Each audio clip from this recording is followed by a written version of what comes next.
Okay, Dan, you can get started. Hey, good morning, everyone. Dan Bates, President and CEO, Greater Hamilton Chamber of Commerce, and we are thrilled that you could join us this morning for yet another Coffee and Conversations. So we will get to our speaker in just a moment, but Barb Adams is going to be talking about the value of diversity in the workplace, and I think going into a little bit the also Pride Festival we're going to be having in Hamilton. So you know who I am. Let's find out who all of you are. I think Laura already went over the details, but in case you missed them, if you're on Zoom with us, you can ask questions of the presenter. If you're on Facebook Live, type your questions into Tiffany and she'll repeat them to the presenter so Barbara can answer them. So once again, I'm Dan Bates. Who are you? Let's start with Laura. All right. Hi, everybody. Glad you're here today. I'm Laura Merrill with the Greater Hamilton Chamber. So we will just go around. Please tell me what company you're with and your name. Jill, we will start with you. Hello, everyone. I'm Jill Cates. I am with Easter Seals Career Connection, and I am the workforce developer that helps connect young adults that have some challenges between the ages of 16 and 24 with their career. All right. Lisa. Hi, I'm Lisa Sandlin. My company is EmpowerWorks.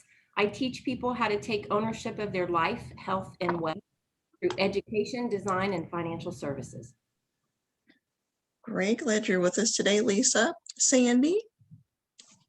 Good morning. Sandy Kusnoff with Frames Glass. We're a full service glass company. We do automobile, residential, and commercial glass.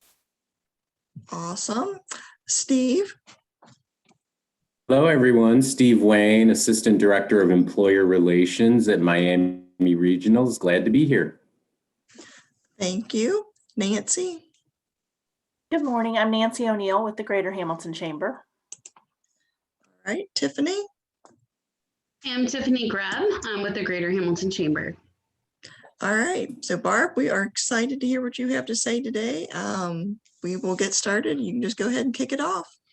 Okay, so I want to start by saying thank you for the opportunity to speak with this group today. I hope that the comments that I have put together will bring some value and provide some insights and considerations in our role as we all try to work with our organizations to navigate the many challenges and opportunities that come our way.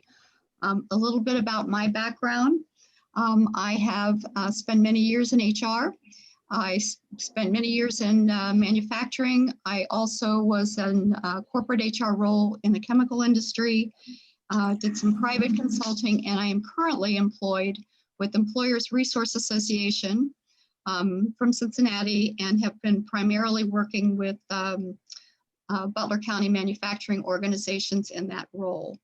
I'm also a member of the Hamilton Pride Committee, and at the end of this presentation, we'll tell you a little bit more about that group and about the hard work they've been doing on bringing a Pride event to Hamilton this year.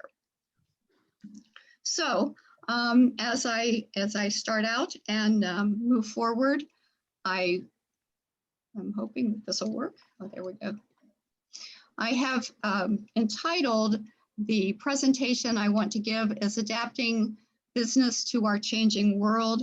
And I think if there's anything we've learned in the last year, it's that when the world changes, we have to adapt our businesses to whatever's going on. I have pulled together a number of various pieces of data that I wanted to look at for a 10-year outlook.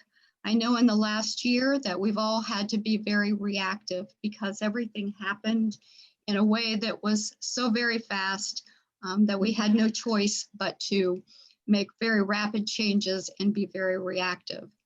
So I want to very quickly cite some sources that I came across. As I put this information together, I used a number of different resources to provide some outlook on looking from not being reactive, but being proactive. And some of those things that might be out in the future that will present challenges and opportunities to our businesses.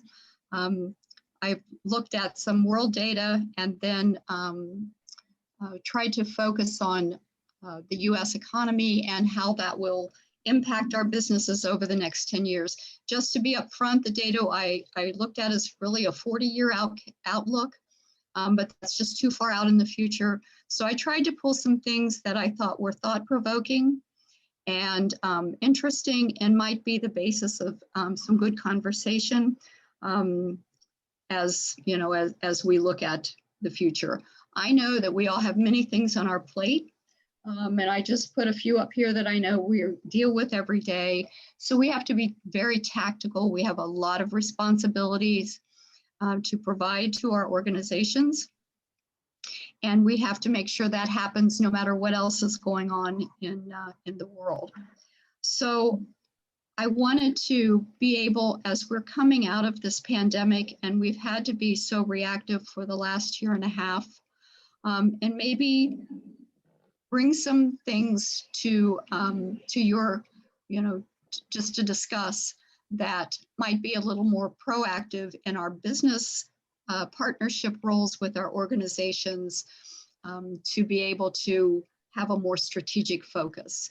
These are some of the things that we know are going to impact our companies over the next 10 years.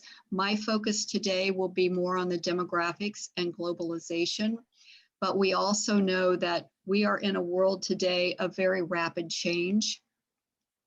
We know that technology is one of those things that's going to have impact on our ability to deliver new products to the market and to stay competitive. We know that market conditions can change at any point. We're always on the lookout for legal changes. Really understanding as the world changes who is going to be our competition and all of these unpredictable things like what has occurred in the year behind us. So we're tactical, but we also have to be those strategic business partners and help our organizations in planning, organizing, leading, and controlling.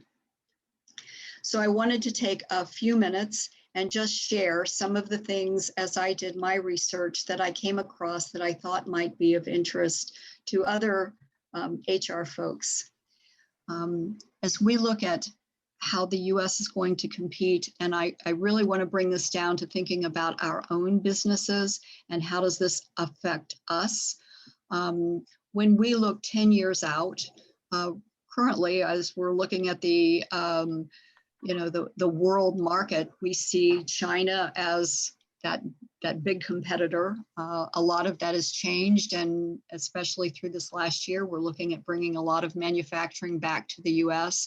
But as we look forward, one of the things that surprised me is that over the next 10 years, India will have the largest population of the economically developed world at 1.5 billion. China will grow to 1.4 billion, and the US population will also grow and will grow to 350 million. So as I think about our businesses and our ability to compete in a world market, I look at those numbers and I'm not asking anyone to reach conclusions. I'm really trying to provide food for thought and just questions in how will this impact our ability to operate in a world market in this in this level of growth. India, China, are those going to be our big competitors? And as we look at those numbers, how will we continue to compete? Another fact that I found interesting in looking at our own demographics is the way that our population will change and how will that impact our business community. So today we have about 56.4% of our population that is over the age of 65, and over the next 10 years, that's going to change so dramatically that we will at that point have 74.1 million, which says to me we have a lot of young people, but we're going to have this huge influx of older people, and questioning how will that impact our ability to do business when we're supporting when we're supporting such a population of 74.1 million over the age of 65. And if anybody has thoughts or questions about the data as we go forward, please feel free to ask. The other thing I wanted to take a look at, and I think is an interesting piece of data, is that our racial proportions are going to shift in the next 10 years. And I don't think that's a surprise to any of us in the HR community, but as those racial proportions shift, how is that going to impact our ability to do business? Currently, we have our white population makes up 59.7% of the US population, and that is projected to shrink to 55.8% over the next 10 years. The Hispanic population, the Black population, the Asian, the multiracial, and the foreign-born will all increase over the next 10 years. And so the questions that I have in my mind as I try to think strategically and forward are, how are those kinds of statistics going to change the makeup of our business and the way we do business? A couple of things that I found interesting was that in 2020, the percentage of white children in the US under the age of 18 is now at, I think that's 49.8%. I can't see it on my screen, but that tells me that as we move in this direction, that demographic of our country is already under 50%. And the projection that I saw, this is the only one I took that looked out a little further, is that it's estimated that the white population will become the minority population by the year 2045. Is that a surprise to anyone? You know, I'm just wondering if that kind of data is surprising, and it makes me step backwards and think, how will this change the way we do business? So I looked at a little bit of the thoughts and the suggestions about how this may impact our business, and especially in all areas, and I believe this to be true today and will be true in the future, that it's always going to be about trying to drive for top talent. If we're going to compete with the world markets, if we're going to compete in innovation and technology, we have to be able to recruit and retain the top talent it will take to do that. The projections are that we will have greater diversity in the top levels of leadership in our business community. And that makes sense as our demographics change. One of the pieces of data that I looked at said that women running the top levels of the organizations in our country will increase by about 40% over the next 10 years. There will also be greater diversity at the top levels. We'll have more multicultural levels of leadership and people with more diverse backgrounds. And so I can see this on a, kind of a global standpoint, but I also think back and think about the business that I am in today and that I work with today, and how will these things impact us as we move forward. The other projection that I came across in the data is that there will be greater acceptance and expectation of representation of diverse work cultures, which reflect our demographics and our customer base. So the thinking there is that as we look and our customers, the makeup of our customers and the makeup of our demographics, we will need to do a better job of making sure that we have those diverse cultures in our companies, and in gender, religion, race, sexual orientation, age, ethnic background. And I came across a different, I had not heard this before, but the thought of moving from the word disability to differently physically abled. not a surprise to me, but it's just that thought of how we have to become more diverse as the world changes. Now, this I find interesting and a bit controversial, but it was something that made me think, and I wanted to share it with this group. The projection is that there will be reduction in layers of the traditional leadership who have subconscious levels of bias, which are viewed as a barrier to empowerment, efficiency, and innovation, and that will change over time to the creation of diverse multicultural teams with inclusive leadership who lead a platform of open exchange and opinions. So that layer of leadership will be replaced by teams of people who are able to lead and who have this open platform and open exchange of ideas and opinions. So just kind of the bottom line, our organizations have to change as the world changes.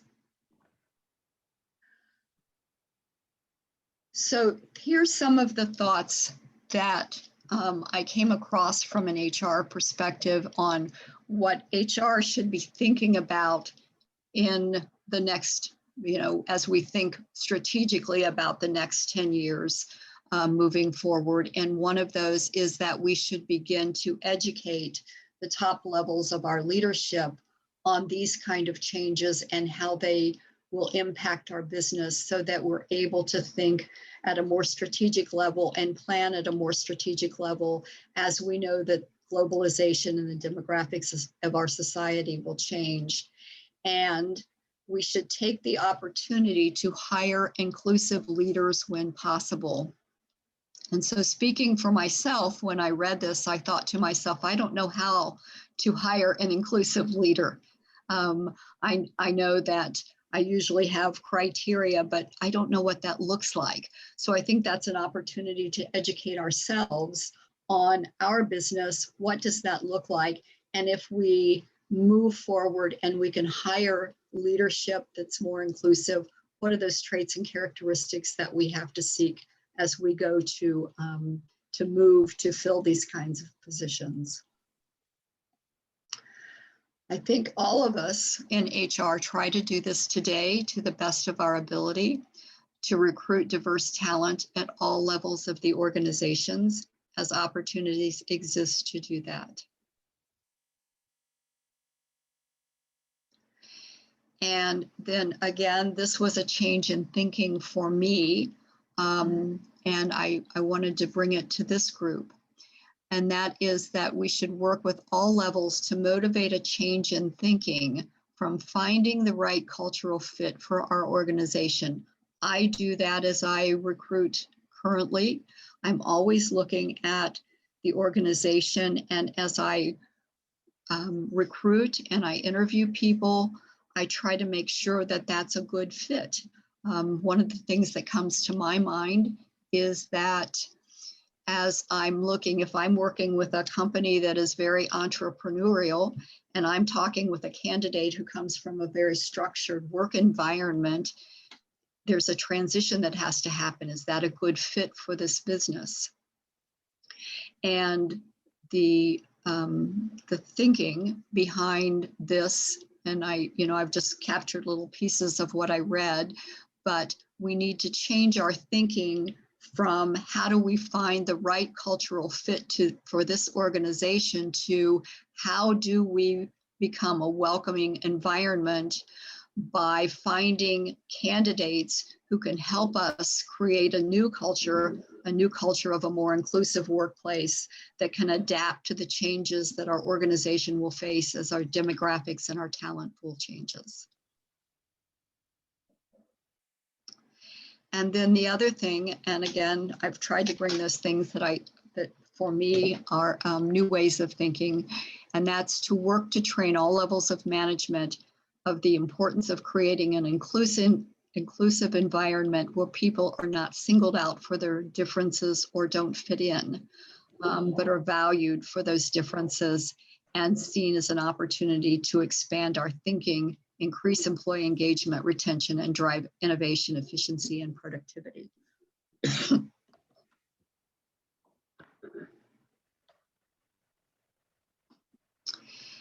So in extending that thought and creating these welcoming work environments, the projection or the thought was denouncing and addressing, this was a term I had not heard previously, microaggressions of regular slights, indignations, or condescending remarks, which are not overtly discriminatory, but can relay feelings of unwelcomeness and unaccepting. So when I talk to people, and I would value the thoughts of other HR folks, and I'm interviewing people for a position, I often ask them why they have interest in leaving their previous position. Does anybody else do that? You want to know why they have an interest in leaving there and coming to a new organization? And one of the answers that I hear often is that I'm in a toxic work environment, that people aren't treated fairly in my work environment, or that I don't feel like I'm a good fit. I don't feel welcome in my environment. And it makes me wonder if there are things going on in our businesses today that we really haven't thought about. All of us from an HR perspective are very strong, I believe, in making sure that we are protecting employees, that we are ensuring that we are addressing any kinds of situations that we feel could be discriminatory or harassing. And I believe it extends to people feeling uncomfortable in the environment because of remarks that people might make. But the thought around here was that there are things that really aren't discriminatory, but for people who are different, that we may not be as welcoming. We may have some condescending remarks for those individuals. I apologize. And unknowingly, we're relaying feelings in our workplace of unwelcomeness or unaccepting. And then I take a step from that and say, okay, so if that's occurring, what is HR supposed to do about that? How do we find that? How do we address it in our organizations? And another line of thinking is that we need to maybe move beyond in our workplaces, just those areas that we've identified as discrimination or harassment. Maybe we need to extend that beyond just those definitions, and saying that in the organizations as in the future, as our demographics change, we want to be a more open organization, and we realize that everyone has differences. And has a different background that they bring to the workplace, and how can we use that diversity to move our business forward in a way that we create these organizations that have an open exchange of ideas, and with that we can create innovation and all of those things that we need to create good workplaces where people enjoy working. And the thought is that it's not just about the race or sex or religion, that we should value all of our difference, because we all have them, whether that's things like our marital status, our education, our economic status. Maybe it's that we're an introvert or an extrovert. Do we need both of those in our organization? Of course we do. And how can we look at our differences as a way that adds value to our companies? We want to recognize that the workplace is where people from all diverse backgrounds come together to a common goal. And so this is about the fact that when we're outside of our workplace, we're in our own communities. Maybe we're a community of our kids are all in some kind of little league sports, or maybe we're in some kind of a committee on something that we have interest in outside of work, or maybe we're a part of a movement or a religious organization. But the bottom line is when we're outside of work, we're in communities that we have like thoughts and like ideas and like interests. But when we come to work, all of those differences come together, and we need to find ways to bring all of those differences in a place that they add value in a way that we can build productive, efficient, innovative work environments where everyone feels like they are accepted and that they value working. So one of those, let me go forward here. One of those thoughts as we talk about, and this is all around something that, is predictive analysis. Will we or will we not have multicultural teams? But that this is a way to establish platforms for open exchange of ideas, to understand our differences through deeper discussions.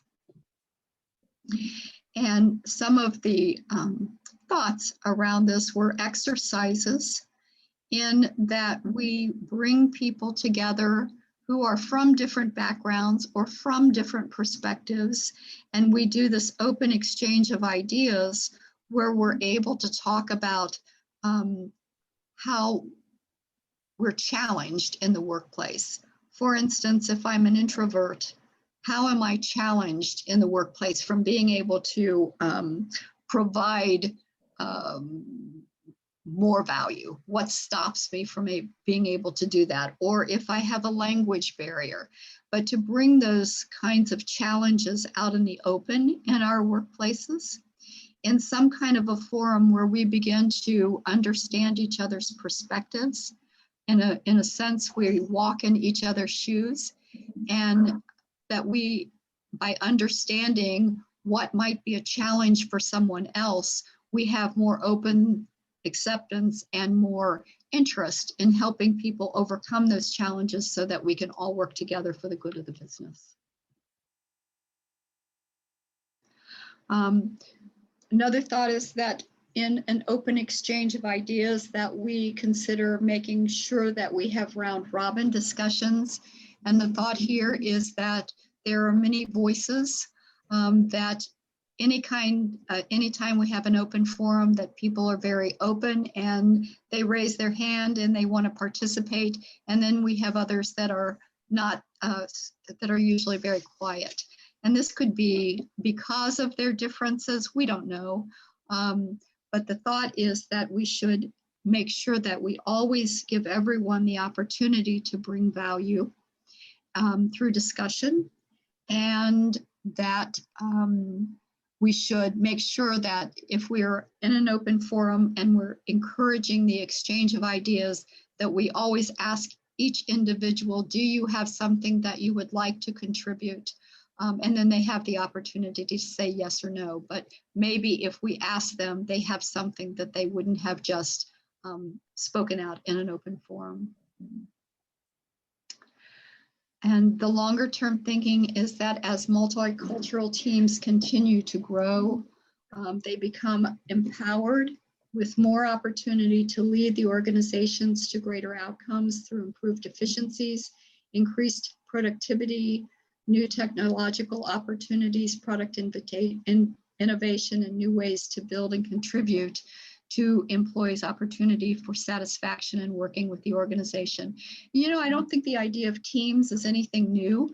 We have teams where we work on continual improvement and projects and all of this kind of things. So this seems like a move forward with that same kind of concept, only in a way that grows to bring those changes in our demographics out so that we are recognizing and using that and valuing those things as we continue to move forward in trying to work collaboratively to build our organizations. And then my last area of thought is that we build our reputation in business and value and acceptance of building a diverse and welcoming environment. And I think about the things that are occurring today, and I have questions on both sides of this thinking. I know that we've all recently seen this happen with the Major League Baseball bringing out, moving out of an area because of decisions that were made that impact the population. So I always think this is something that's important for us to think about when we think about our customers and we think about our employees and we build the reputation of our business. One of the articles that I read said that social media will become a much huger factor than it is today, that organizations will begin to be graded on their areas of diversity and how well that they are building, good, strong, diverse, welcoming environments for their companies. And I believe that's probably true. I know today we have the Glassdoor reviews where people are able to go out and give their thoughts, and that will grow. So I just think it's important for us to keep our reputation in our businesses in a way that will help us to attract new customers, new opportunities, and top employees. Because of course, we all want to be the employer of choice. We want to make sure that employees feel valued and love working at our organizations. We want to be a company that can successfully attract, recruit, and retain top talent. And we want to be a company that is attractive to new customers, new markets, new business opportunities, and that we can build a reputation through utilizing diverse backgrounds of individuals to build our businesses, to innovate, to operate efficiently and productively. And of course, we have to walk the talk with the value for diversity and inclusion through public supportive organizations and events which will actively promote acceptance of all people regardless of differences. And so from here, I want to move forward. That's kind of the end of that presentation. But I also want to bring to your attention an opportunity for businesses in our community. We will soon be housing the largest sports complex in North America. So I think that's just one thing on a local basis to be able to keep in our mind as we talk about opportunities for our businesses. And then the question of, will we be competing for top talent, or will we be using our diversity and inclusion and equality and those values to attract new resources, to build new talent pools, to have new growth opportunities, and to attract new businesses to our areas. And it's kind of aligned with this whole thought of being a welcoming business environment in a welcoming community. So will there be new product opportunities for us? So how can we build our reputation for our community to be recognized as a welcoming community that embraces change, values diversity and inclusion, and which promotes innovation, new growth opportunities for our city and for our business community where we operate. I told you at the end of my presentation, I wanted to take a minute to talk about the Hamilton Pride event. I can't even begin to tell you how proud I am to be working with this young, talented, creative group of individuals. And they've been working very hard on this event. It was supposed to happen in 2020 and unfortunately had to be canceled because of the pandemic. The mission of the group is to foster unity, inclusion, education, and to create awareness of the diversity in our city and our neighboring communities. The goal of this group and of this event is to create a sense of belonging and acceptance for the LGBTQ individuals, their families, and their allies. The festival will host events that are open and inviting to everyone. And I will just tell you on a personal basis that there are many individuals who are working on how do we just make this a fun day? how do we make this a family-oriented day? There's a group working on games and drawings and all face painting and all kinds of fun things for kids to do. There are resources focused on the educational resources needed to help people understand things that are a part of the LGBTQ community and challenges. There are going to be family resources. We plan to invite PFLAG, who is supportive of parents of the LGBT community. We have religious resources who will be a part of this, counseling resources.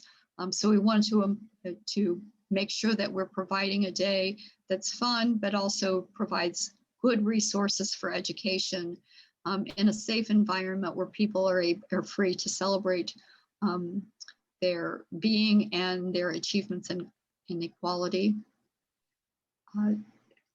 For you, those of you who may not be aware, the Hamilton Pride organization was founded with the support of the Fitton Center, the YWCA, the Hamilton Community Forum, and a number of local churches. Like other events, there will be exciting events that have a music forum and other entertainment, and it's our hope to involve as much of the community as possible. And also in this group, I just want to state that everyone is very focused on making sure that this is a safe event and is looking at all of the COVID restrictions and making sure that we are restricting accesses as required, if that's still the case by June, but that we are following those guidelines to make sure that we are providing a very safe event. And that we hope that you will help us to promote the event through your place of business, through active participation and possible sponsorship. And Laura, I emailed the letter. I'm not sure of the best way for that to be distributed, but I'm hoping that you can help us in making sure that we're able to distribute that information. It does have all of the contact information in the letter, and we would greatly appreciate any participation. If you have employees, if you're interested in posting in your place of work, if you have employees who would like to participate, we have so much opportunity and welcome the participation. And of course, sponsorship is always helpful as we try to move forward in meeting our goals. So that's the end of my presentation. I thank you for your time and your interest, and open to any thoughts, questions, or discussion. Barbara, this is Dan. Hi, Dan. I have so many questions we don't have time for, but I will limit it to three. The first one is, and you probably don't have an answer, it's kind of a statement, and then to ask, is the HR community looking at this? With the increasing older population, there's also, a larger number of people over the age of 65 that are staying in their careers or starting new careers, starting businesses. So the perception that you're 65 and you're retiring is, not so much the case. However, if you look at, like our federal government, they harass you as soon as you're close to 65, pushing you to retire and get on government subsidized health coverage, and it is harassment. I can tell you that from experience. And there seems to be, and you have to prove that you don't need Medicare. I was told I have to keep documentation from now until I do retire, or I will be fined when I do go on Medicare. I mean, this is crazy stuff. So, it adds to the fact that just because you're old doesn't mean you're not valuable or progressive. So there is this, a little bit of discrimination because you're old, you're not technologically savvy, and you're not a progressive thinker, which is not always the case. So I don't know if the HR community is really looking at that. You know, being, I'm old, but I consider myself pretty progressive, and you know, there's still a lot of energy and new ideas left in me. So, you know, I don't feel discriminated against because I just don't allow that to happen. But, you know, I know a lot of people my age do. So that's my one question. You know, is that as the size of the population increases, you know, we're not all looking at retirement and moving into senior centers where, you know, we're not all unhealthy, you know. So, you know, how is that being addressed by the HR community? If it is. So I'll respond first of all, because I think it's a great question. I too am in that over 65 who still continues to work. And I truly believe that that is a good direction for all of us, because it does keep us engaged and active and forces us to be a part of the community. And I too am one of those progressive people in that age group. But I think that it's a great question. I think if it isn't something we're addressing in an HR perspective, that we need to, because it is a demographic that's going to happen. And maybe there are transitions from the workplace that can you know, that will be able to support that. Because the way the data looks, it looks like our young people are going to be supporting all of us as we progress to that. And you know, I think that from an HR perspective, there's probably lots of things that we can do, and I'd be interested from hearing from others as well. And I can speak a little bit about that. For the last 20 plus years, I've been focused on the aging population in both my design practice. I'm an aging in place expert. I'm also a special needs designer, which we become in that population if we live long enough. The older population has been discriminated against forever. And in everything that we look at and everything that we do, we look down upon our elders versus having more respect for our elders as we used to in generations past. So I do a lecture down at UC periodically talking about the biggest challenge that we face as a society today. And I know that's kind of shifted a little bit, but is actually longevity, because longevity changes everything that we look at from a design perspective. As we age, everything changes.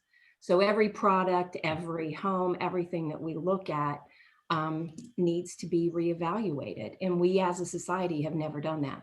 We do not empower our elderly. We put them in homes. We don't allow them to stay a part of society and live in their homes because we don't design our houses to do that. We also don't design our workplaces to do that. The actuary tables today in life insurance go out to 120, because that's the life expectancy and what we're looking at for our youth today. So how do you as a population look at people that are going to live to be 120? How do you plan for retirement? Just from a financial perspective, because I'm also a financial advisor, how do you do that to live to be that age? So this whole aging thing is a real hot spot with me. And I think that our elderly have constantly, for years and years and years, been discriminated against. Well, and, you know, to go along with what Lisa's saying about, you know, and it's not like I feel persecuted, but I do notice that if you have a disability, and that disability is a physical disability not related to age, then you're accommodated. So if you're in a wheelchair or you're blind or something like that, you know, nobody would ever dream of, you know, making fun of you or not accommodating that. If you are suffering from issues based, you know, brought on by age, you know, for instance, hearing loss and things like that, you're not accommodated and you're just exposed to be able to hear. And, you know, I know myself because I go through this myself. So, you know, hearing impaired severely in one ear, you know, people continue to mumble even when you say, I can't hear you. They repeat it in the same tone, in the same language, you know, which doesn't help. And it's not that I don't understand English. I can't hear what you're saying. So there's not an accommodation for, which I guess comes back to, discrimination against, age in the workplace. It's if somebody came in our office and with a wheelchair or a meeting, I'll say a meeting in general, no one would dream of not accommodating them. Someone walks into a meeting and they can't hear, it's, well, why can't you? You should just be able to hear, turn up your hearing aid. Well, it doesn't always work that way. So interesting. Anyhow, I beat that to death. The other point I want to bring up is, first of all, this has been a very informative presentation. And, I look at the future with great excitement, but also fear of impossible achievement. So when I think about, recruiting for more diversity, at the same time, there's a lot of phrases and things we can't ask and terms we can't use. And, so with the fear of, like, how do employers manage that? Can't actually put out an ad to fill a position and put in there must be, diverse, or must be, a certain ethnicity, or must be, how do you do that? Because what happens in a lot of cases, and I know some of it's the language maybe we use in those ads, but we don't know how to do that differently. So, if you have a position open and everyone who applies and all the viable candidates, and there's no diversity, now what do you do? If you really want to, move your workplace to a more diverse workplace? Because I would say, and this is, maybe I'm the only one who struggles with this, I don't know what the appropriate language is anymore. And it's interesting because you said yourself this is a new term. We can't keep up, and yet we're judged on social media because there's no control over that. We're judged on social media by something that we may omit because how would we know that? So is that something the HR community is working on, as well as, helping to guide businesses through this is a new world with new lingo and new expectations?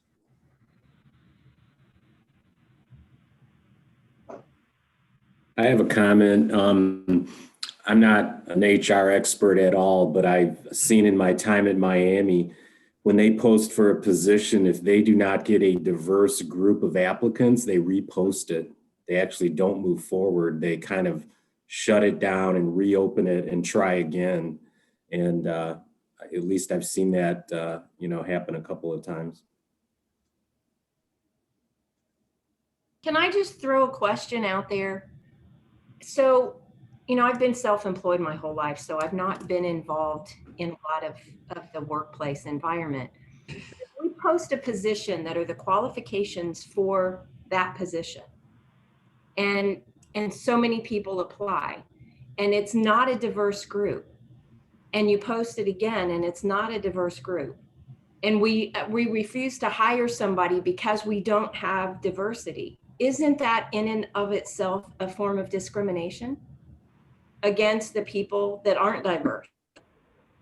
So where do we draw the line with, I understand that we need to open things up, but I don't think that people should get a position, especially if they're not as qualified as someone else, just because they're not diverse. That is a challenge, Lisa. And, I look at it because, our own organization has been criticized as not being diverse enough. Okay.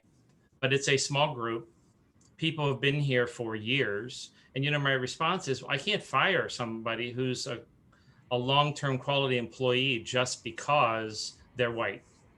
We just can't do that, and we don't have a budget to just start increasing staff to create diversity.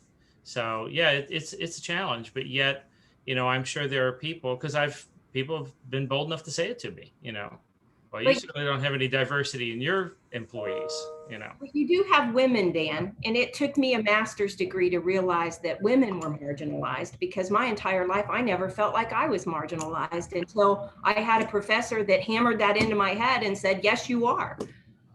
So, it's like, again, it's got to be about, my whole take on this is we've got to take it to the education level from early on all the way through all groups of society, to get the training, to get the education, to move into the positions that we're all qualified for. I'm completely blind to color, ethnic groups. I don't care. If you can do what you're supposed to do in this position, then so be it. I mean, that's kind of, I had a great conversation with Boyce this week, who is the HR director at YMCA, about having candid conversations. And everyone is so afraid to speak anymore. We're so afraid we're going to say the wrong thing that nobody's talking. Right. And so my whole area with that is we have to communicate, and we have to do it in what we call safe zones. And that's what Boyce and I were discussing, is how can we have these community conversations, workplace conversations, where everyone knows that it's safe to say whatever you need to say. And then you walk out of that room and nothing said, it's private. But I don't know how else to move forward with any of this if we don't start talking about it. I think Barbara's frozen. Can you She's hear us, Barbara? Barbara, you're muted. You need to unmute. Got it. So what are your guys' thoughts about as leadership changes?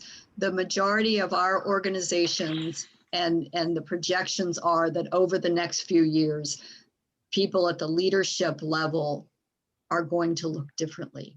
And how do you think that's going to impact what happens in our organizations? And then the other thing is, and I like the thought of these open exchanges. We may not be ready for that yet, but what value do you see in having teams of people who are able to talk about our differences in an open public forum, and to plan around how we can, bring that to our benefit in our organizations? I just like to hear your thoughts, because that's kind of a new level of thinking.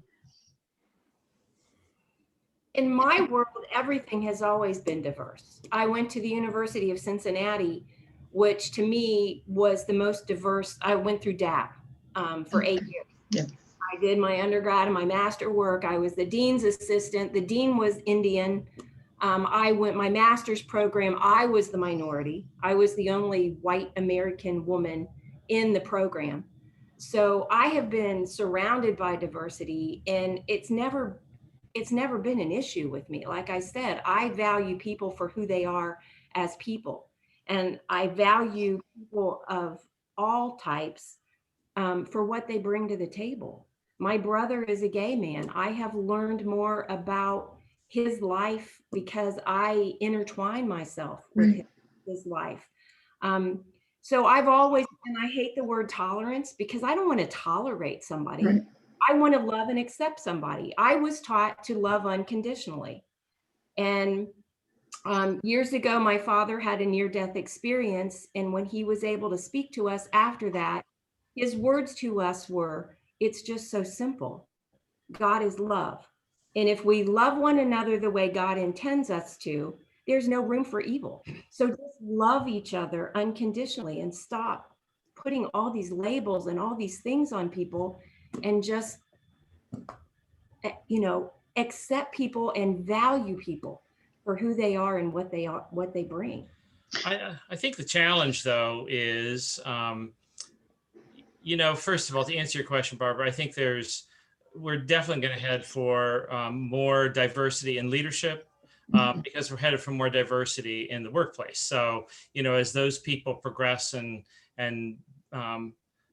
move into new leadership positions, that's going to happen automatically. I think it's something that, it's not a negative or positive, it just is, so I think that leadership is going to evolve. But, I think the thing that I'm challenged with now is, listening to what Lisa's saying, and listening to what you're saying. We're all trying to be inclusive and empowered, and, but at the same time, what's going on in the world today is just the opposite.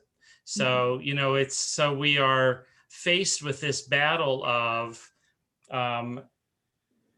you know, trying to be inclusive, but everybody, I don't know, it's just this battle of what's going on in our country is, unless you agree with me, you're wrong. So what Lisa's saying with the conversations, I think that's very important, but we've gotten away from that as a society.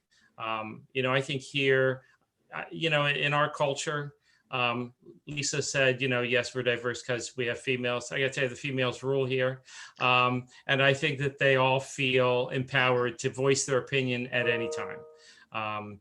And that's the culture that we want, because we do lead as a team here.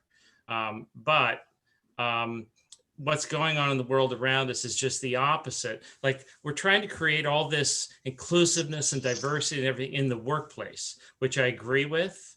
But the world around us is going in the opposite direction, you know, and I think it's going to create a challenge in the workplace, because, you know, this is, to me, what I see is, you know, what the schools have been dealing with. You know, the schools for decades have been getting dumped on and having to make up the difference of what the parents aren't doing in their parenting skills. And so is the workplace the next dumping ground where we have to fix all of the evils of society? It's that's why I said it's exciting and frightening all at the same time. I agree. You know, because I don't know if the workplace can do that. Agree. I didn't mean to be such a downer. But it is, it's frightening. You know, I think, and unfortunately Jill's off, you know, we've had a lot of diversity in our workplace here because of the students we work with Easter Seals. And it's been, I think they leave here feeling treated, you know, certainly equally to everyone else that's here. But we've also learned a lot from that diversity as well. Their perspective has been very valuable. But I'm just concerned about, you know, the workplace being, are we going to have to be the fixer of everything that's going on around us? Is that going to be an expectation? I don't think that our leaders have the skills to do that. We're not psychologists.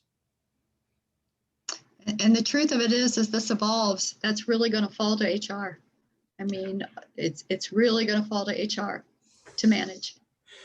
Which is interesting, because HR used to be about people. Right. And then HR became all about documentation. You know, like, you didn't really have time to deal with people. You had time to deal with, make sure their paperwork was in place. And so it's interesting that, you know, maybe that's true. Maybe that's coming full circle, where the HR role will once again be about people management and relationships. Dan, we had a comment on Facebook a little bit ago that kind of spoke to what you just said. So I'll read it. So differences are the uniqueness we bring to those around us. To make someone feel accepted in an organization is simply respecting them. Communication is the key to all relationships.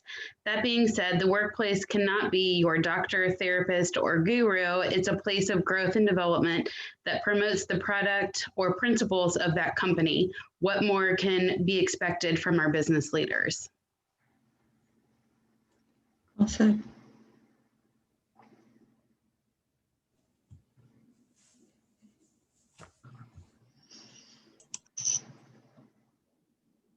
Well, I think we've had an amazing conversation today that could probably go on for hours and days at this point. So many things. Barb, we'll probably just have to have you back again and continue this conversation at the next level. We have our next coffee and conversation scheduled on Tuesday, April 27th, 9 a.m. We have Kathy Peach Lucas. She's the creative director with Devoted. She's going to talk about how she pivoted her company during some very crazy times last year and came out of it very successfully. So we're excited to hear what she's going to share with us. So anybody else, any last questions for Barb today? I would just say this, hopefully Barb is going to share her PowerPoint with us. Oh, I will. Yes, And I know that we are going to upload this conversation to YouTube. I think, Barb, this has been outstanding. Thank you. And I intend to send the link to our YouTube to my entire board with the expectation that they should watch this presentation. It's very thought-provoking. Thank you. Okay, thank you. And I also would appreciate the information for the Pride event, if there's a forum for us to pass that along as well. Make sure you put that on our community calendar Mhm. so it can be uploaded to the app. It is already there. Okay. Thank you. Thank you, Tiffany. Thank you. All right, so we will see everyone in a couple weeks. All right, thank you very much. Thank you. Bye-bye.